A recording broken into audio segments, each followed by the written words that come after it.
Wel is ons weer. Hierdie keer met 'n baie meer belangriker onderwerp.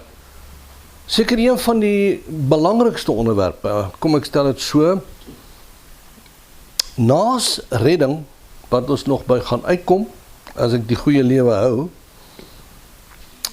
is hierdie gebed. Want ons het met gebed goed aangevang, wat net ongelooflik is. Ek wil vir die mense sê wat teruggekom het in hulle, hoe kan ek sê, hulle dank uitgespreek het oor die vorige 2 opnames, wil ek wil vir julle sê dank nie, vir die eenvoudige rede, want ek sit toe en dink daaroor, en onthou, dit is ook 'n uitdaging aan hierdie kant, want jy is nie helemaal seker of jy op die teiken is nie, so dis soos 'n ou wat lê en skiet sonder iemand wat langs hom sit met 'n verkyker. Maar as julle terugkom en vir my sê waar ons is daarmee, dan is dit vir my duidelik, ons is nog op die teken. Ons is nog op die teiken. Gebed is baie belangrik. Kyk hoe baie boeke is daaroor geskryf. En ek kan vir julle een ding vertel, gebed gee ook die grootste vreugde in 'n mens se lewe en die grootste verwerping. Nou, die belangrikste ding wat ons moet verstaan met die gebed is dat daar mense in gebed seer kry. Ek verseker julle, daar moet letterlik duisende wees. En dit was een van die onderwerpe wat my altyd in my lewe getref het, want as ek terugkyk na my getuienis, ek weet, ek moet op 'n stadium kom sit en ek eintlik my hele getuienis weer vir julle gee. Ek weet dit lê ergens op YouTube, maar ek weet nie waar nie. Maar wat was daar gewees? Ek onthou toe ek begin het, en ek het begin bid. Man, as jy bid, dan gebeur het. Jy bid net wat jy wil. Dis soos 'n klein babietjie wat, jy weet, hy vra net 'n paasdaal. En toe verander dit 'n bietjie. En toe werk dit nie. Nou die interessantheid is, en ek dink, dit is die rede waarom ek vanoggend hier sit. Want die oomblik wat ek bid en dit werk nie, dan sê ek, nee, dit moet werk. Waarom werk dit nie? En dit het my gevat op 'n jarelange soektog om te kyk, want die Bybel sê een ding. So, aan die Bybelse kant kyk ek en hy sê, vra, en vir jou sal gegee word. As jy in my is en ek is in jou, vra net wat jy wil. Maar dan vra ek. En daar is hoeveel skrifte in die Nuwe Testament. Ons word eintlik uitgevra. Jesus sê op 'n spesifieke stadium, sê hy, julle vra nooit iets nie. Nou is die geleentheid vir julle om dit te vra. En dan aan die ander kant het ek God die Vader, wat so lief is vir my. God die Vader, wat na my kyk, soos sy kind. Nou kyk ek na my kind, en dan dink ek, as my kind in 'n situasie sit, ek sal van enigiets doen. Maar nou sit ek in 'n situasie, maar dit werk nie. Dan kom nie uit nie, en dit help nie om dit weg te praat nie. Ek het hoeveel keer met mense gesit en Christene gesit. En dan sê ek, luister, jy het 3 weke gelede in 'n Bybelstudie dit en dit en dit en dit gebid. Nou maar weet jy wat het nou daarvan geword? Kyk, ek is seker nou 'n bietjie varkagtig ook, ja. Maar ek kan vir jou vertel, hulle het nie dit daarvan gehou nie. Een het vir my reg gesê, moenie my uitvra oor my gebed nie, want dan steel jy my geloof. Maar hierdie ou hou aan om oor en oor goed te bid, maar niks gebeur nie. Holy moly. Dit is die toppunt van onnoosheid. So nou kom ek en ek sê, maar hoekom werk dit nie? En hoekom kry ek dit nie? So ek is miskien soos 'n stout kind. Maar okay, dis waarom gebed vir my so belangrik is. Want dit is een van die belangrikste goed om God die Vader se hart te demonstreer. En weet julle wat? Ons moet 'n bietjie kyk, wat het ons met gebed gedoen? As gevolg van hierdie dilemma, wat ek geskets het rondom die woord, het jy al 'n bietjie gekyk? Man, ek sê vir jou vertel, kyk hulle 'n bietjie so. Ons hou 'n reel dans, my man.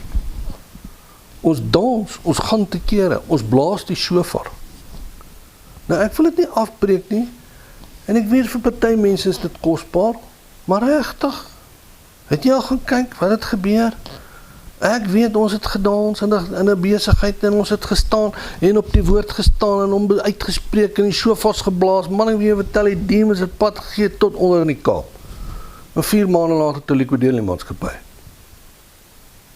Nou luister, jy moet iets met jou brein verkeerd wees. En dan sit ek en ek sê, maar hoekom? Hoekom gebeur dit? So nou kom ons en ons begin dit aanspreek. Ja, kyk wat gebeur as jy so 'n ding aanspreek. Man, dis 'n heilige koei daai hoor. Ek wil jou vertel. So, hoe spreek jy dit dan? Dan sê jy vir hulle, nee, maar wat gaan nou gebeur? Dan sê hulle, nee broer, dit het in die gees gebeur. Dan sê jy, wel, moet dit nie manifesteer nie, moet ek dit nie hier sien nie. Nee, dis ongeloof. Ek meen, hoe crazy is dit? Ek gaan na my pa toe, ek vra hom iets, ek voer 'n reel dans uit, ek roep die woord, ek spreek dit uit, en dan draai het skeef. Niemand vra 'n vraag daarna nie. Niemand vra 'n vraag nie. En dan, hoekom doen ons dit nie? Niemand sê nie 2 sinne nie. Ek sê vir jou, ek wil weet, waarom? Want die skrif is my verbond met God. Dwing jy nou jou gebed afkry? Nee broer, kalmeer. Ek wil vir jou 'n voorbeeld gee. Ek ry een keer na my neef toe. Hy is 'n dokter hier in Irene. Maar dat is nou lang terug. Ek is toch mooi jonk gewees. En ek voel hom die middag gou na hom toe te ry in sy spreekkamer, ek wil hom iets gaan vra. Ry soontoe, op pad soontoe, stop ek by 'n stopstraat toe, ek regs in die pad opkyk, toe sien ek hoe tref 'n motor 'n seentjie van 7 jaar oud. Man, maar dis mos nie die plek waar jy moet wees, broer. Want hier gaan ons mekaar nou skraap, verstaan jy?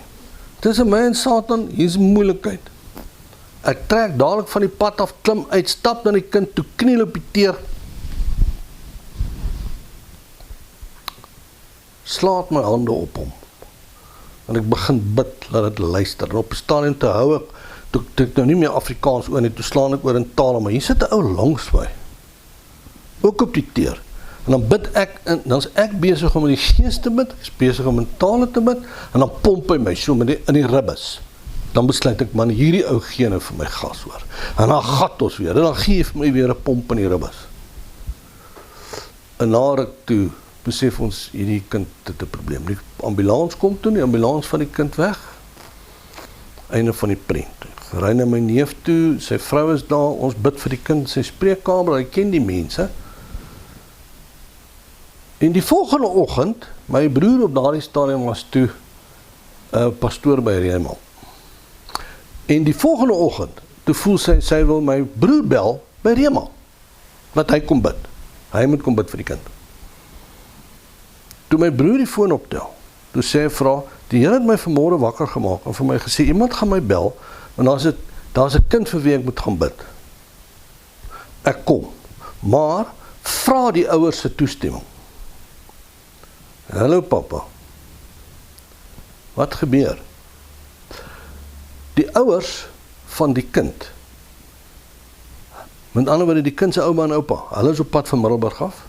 Die ou wat langs my gesit het, is die predikant van die NG Kerk in Doringkloof. Wel, daardie tyd so Doringkloof. En hy het my gestamp om op te hou, want hy wil nie hê ek moet hier sit en bid in tale nie. Toe ons die vrou bel, die ma van die kind, om daar te reël dat my broer vir haar kom bid, toe vra sy van watter kerk is hy? Toe sê hulle nie, hy is van Rema. Toe sê hulle, is dit daai ouens wat so en so mal? Sê hulle ja. Sê hulle nee, hy mag nie vir die kind kom bid nie. Luister die. Ons hou om dieselfde ding oor en oor te doen en dit werk nie. Nou kom iemand om jou te kom help, jy is nie bereid om net terug te staan en te heroorweeg waarmee jy besig is nie. Want wat maak ons met gebed? Nou kan ons nie verstaan waarom die wêreldlinge ons haat nie. Ons kan nie verstaan waarom hulle vir ons lag nie. Ons kan nie verstaan waarom hulle vir ons spot nie. Want ons vertel hulle van die wonderlike God, maar ons kan hom nie vir hulle demonstreer nie. Weer is 'n harde woord, maar is ek reg? Of is ek verkeerd? Weet julle wat, daai kind is dood. Hy is die volgende 2 dae is daai ou dood, want een persoon van een kerk kan nie bid vir 'n ander persoon in 'n ander kerk nie, want weet jy hoekom? Hulle is sektaries. Ons glo in dieselfde God, ons glo in dieselfde Christus, Jesus is ons verlosser. Ons net miskien 'n ander benadering. Sê nee, maar Krausie, jy is nou nie, ek is nog nooit aan Rema in my lewe nie. Ek sê net vir jou, ons moet objektief begin na onsself kyk, maar vir ons sê, ons hou vas in die dooie ritueel. Ons hou vas daarin en ons wil dit nie laat gaan nie. En sê vir my nou, ja, as jy dan dit sê, wat is dan gebed? Sê jy vir my. Want ek gaan jou die grootste verrassing van jou lewe gee. Vir die beste part van my lewe, het ek gebed gesien, as ek gaan na God die Vader toe, sodat hy vir my kan doen, wat ek nodig het. Nou meer ek stil sit, want nou kom die skok. Ek word geleer, jy gaan na die Vader toe, ek word geleer, jy het jou lysie. Hoekom? Want ek het 'n lewe wat ek lei. Hierdie is verskriklik belangrik. So ons het ons rituele, en dan kom ons, en ons wat dan begin om in gebed in te gaan, het ons eie probleme ook. Maar gelukkig wil ons dit aanspreek. Want waar gaan het? Ek is besig om my lewe te lei. Ek het hierdie balle in die lug. Ek het my vrou en my kinders en my praktyk, en ek is 'n jong man en hier moet ek gaan, en ek moet dit alles in die lug hou, en ek moet sorg dat die finansies reg werk, en nou kry ek net 'n hulpmiddel by. Gaan toets dit maar 'n bietjie. Gaan sit 'n bietjie dink. Jy sien, as dit droog is buite, en die oes wil nie inkom nie, broer, dan bid ons hoor. Kijk, dan kom ons met 'n reel dans. En dan bid ons laat dit klap. Totdat die oes in die skuur is. En dan? Hoe lyk dit dan? So ons kom in nood. Dit kan tog mos nooit wees nie. Dit kan tog mos nooit gebed wees nie. Want nou het ons gebid. En ons is besig met hierdie gebed. Dit kan nie wees nie. So, Jesus word net 'n instrument. En dit het vir jare so aangehou, en ja, van daai gebede is beantwoord. Hier en daar, ons is baie bly. Want jy sien, wat ons eintlik doen, ons funksioneer. Ons funksioneer op 'n spesifieke manier. Dis die wet van lineariteit, en hoor my. The law of linearity. Wat is dit? Wel, ek leef my lewe en ek gaan aan en al ewe skielik het ek 'n probleem. Dan begin ek nou dink, hoe gaan ek nou die probleem oplos? En wat gaan ek nou doen? En dan begin ek om bedink en ek begin om bedink. En tot ek kom hoe ek bedink het, dan gaan ek na die Here toe, dan bid ek wat ek bedink het. Of ten minste gaan ek na die Here toe en ek sê, Here, help my net. Maar ek onthou in die jare toe ek 'n kind was, as dit droogte is, dan roep ons 'n biddag uit. Ek kon dit nooit verstaan nie, dan roep ons 'n biddag uit, dan is almal in die kerk. Manne, moet ek jou vertel hoe ek kan bid hoor. En baie van die gebede is beantwoord, maar ons is in 'n nuwe era. Ons is in 'n nuwe era. So die beginsel van lineariteit is ek kyk na dit wat ek graag wil hê. Dan kyk ek, hoe moet ek daar uitkom? En dan doen ek dit. En weet jy wat? As dit nie werk nie, dan val ek in depressie. En dan kry God die skuld. En dan werk dit nie. En ons weet nie waaroor dit gaan nie. So met alle respek, dit kan nie wees nie. 2010, 2011 het ek in 'n muur gestap. Alles om my was dood. Daar was nie gebede wat gewerk het nie. Jy gaan dit kry. Nou werk niks. Nou het ek 'n keuse. Ek kan God die skuld gee. Kyk wat het jy gedoen, kyk wat maak jy. Jy weet, jy vertel dit, dis wat ons doen. Of ek kan my Bybel vat en hom in die rak gooi, en besluit, wel, weet jy wat, werk nie. Maar ek het alles van die tafel afgevee, alles afgevee. En sê, okay, hoe weet ek of daar God is? Nou is ek op my eie. Nou wil ek weet, broer.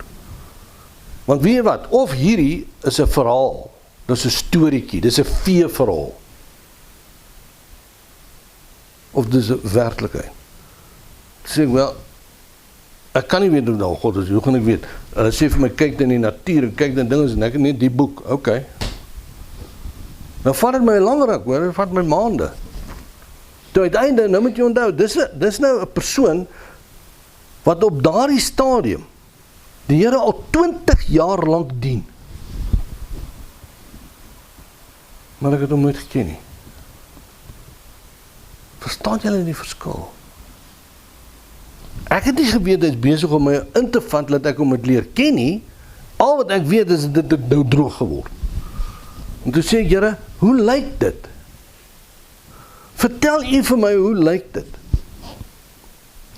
Ek het al in die vorige video's ook so hier en daarna verwys. En toe sê ek, wel, daar's Jesus. Daar's geskiedskrywers wat vir my vertel, daar's 'n man met die naam van Jesus. En weet jy wat? Ek kan nie by hom verbykom nie. Hy was daar. Hy het in 'n kruis gehang. Ek verstaan. En weet jy wat? As ek wil weet wie hy is, het ek net een boek, en dis hierdie boek. As ek in die boek vashou, sê ek, Here, al wat ek nou oor het, is ek het net vir u. Dis nou alles, daai hele storie van Habakuk, van, daar's niks op die lande nie, daar's niks in die kraal nie, praat met my, dis hoe dit werk. En ek sê, Here, jy is daar, en ek weet, Jesus, u is daar. Nou wil ek weet, hoe lyk hierdie wêreld? Wie sê vir ons daar's 'n geesteswêreld? Almal praat van die geesteswêreld en die demone en die engele, en dan gaan ek Sondag kerk toe, en dan het hulle die vla, en dan waai die vla, en die goed, maar, wat gebeur, mense?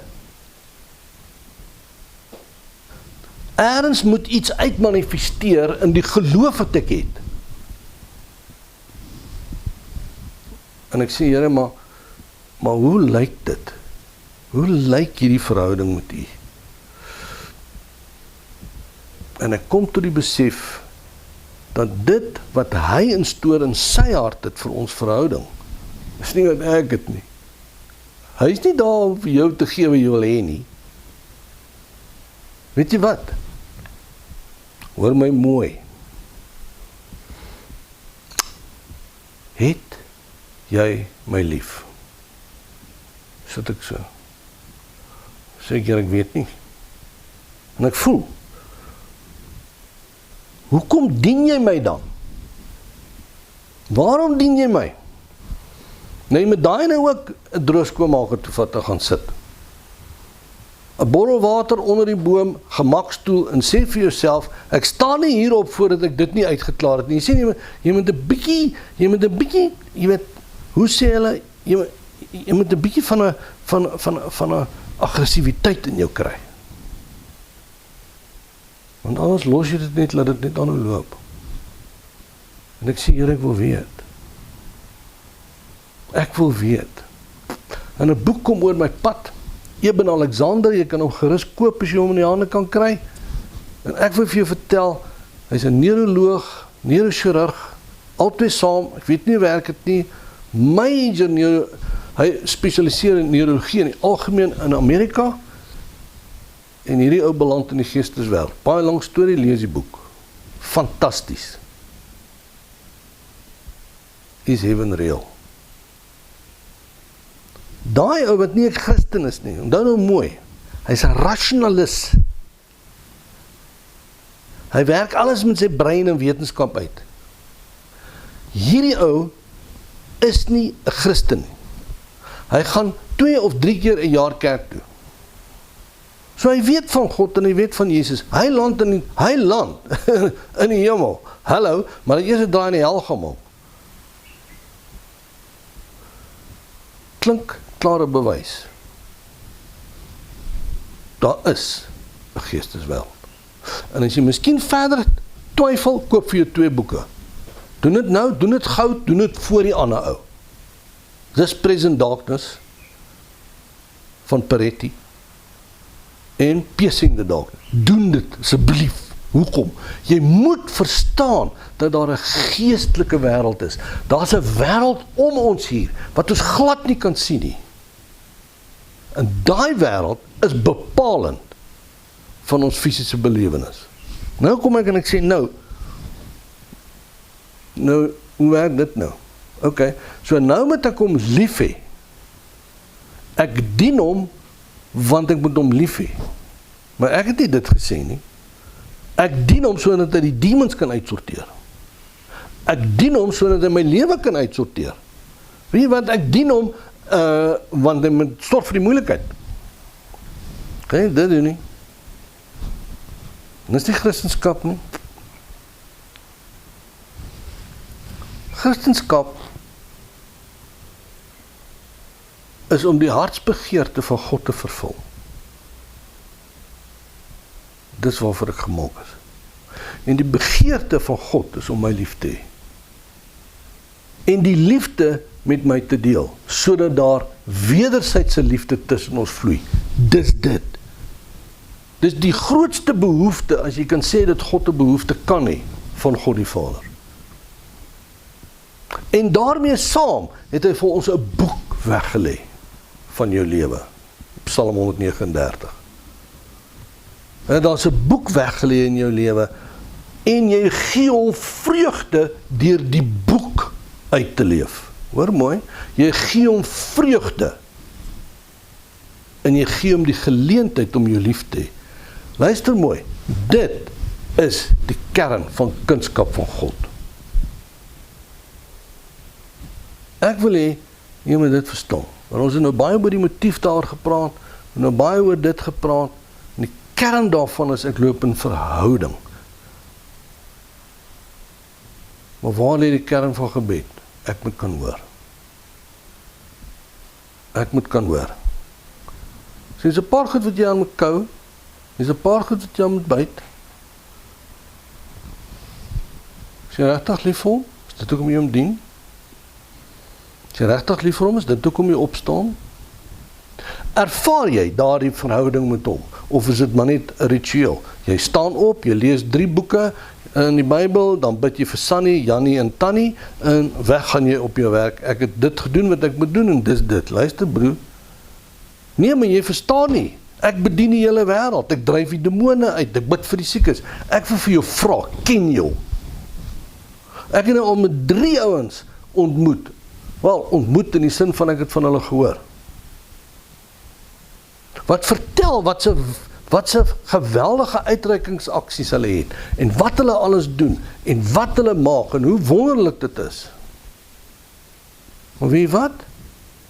Hulle ken hom nie.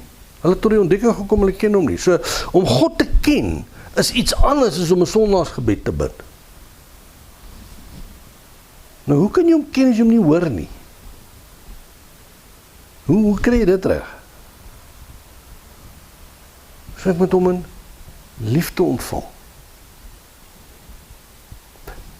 Ek moet in liefde my boek uitleef en hom vreugde te gee. Maar die kern van dit is om te kan hoor. En nou raak ons 'n baie seerpunt aan, want gister het vir my vertel, toe ek begin sit en ek begin in my gebedslewe inkom en ek sien, maar hierdie goed word nie beantwoord nie, want ek moet hom kan hoor. As ek kan hoor wat die Here vir my sê hy vir my, broer, jy raak skizofrenies. Sê ek, okay. Ek weet nie of ek skizofrenies voorkom nie, maar ons kan gaan toets, ek is nie. Maar kom ons raak die wesenlike punte aan van wat hier moet plaasvind. In gebed. So die aspek wat ons dan moet deel, is te hoor. Ons moet hom hoor. En dan kom ons en dan sê ons vir mekaar, maar hoekom moet ons hom hoor? Ek kan mos net bid. Ek gaan na die Here toe, soos my ma altyd vir my gesê het, man, dit maak nie saak nie, jy maak dit so ingewikkeld. Jy bid net. Die Here verstaan my hart. Ek verstaan. Maar ek kan vir jou 'n paar gebede gaan haal, wat sy gebede wat nooit gewerk het nie. Maar niemand het daaroor gepraat nie. So nou kom ons tafel toe en ek sê, okay, nou, waarom is dit dan belangrik om te hoor? Hoekom moet ons hoor?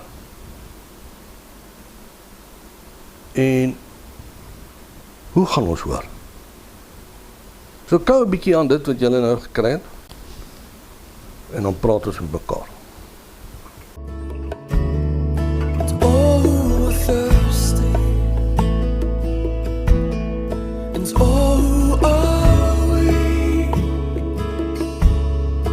Come to the fountain, dip your heart in the streams of life, let the pain and the sorrow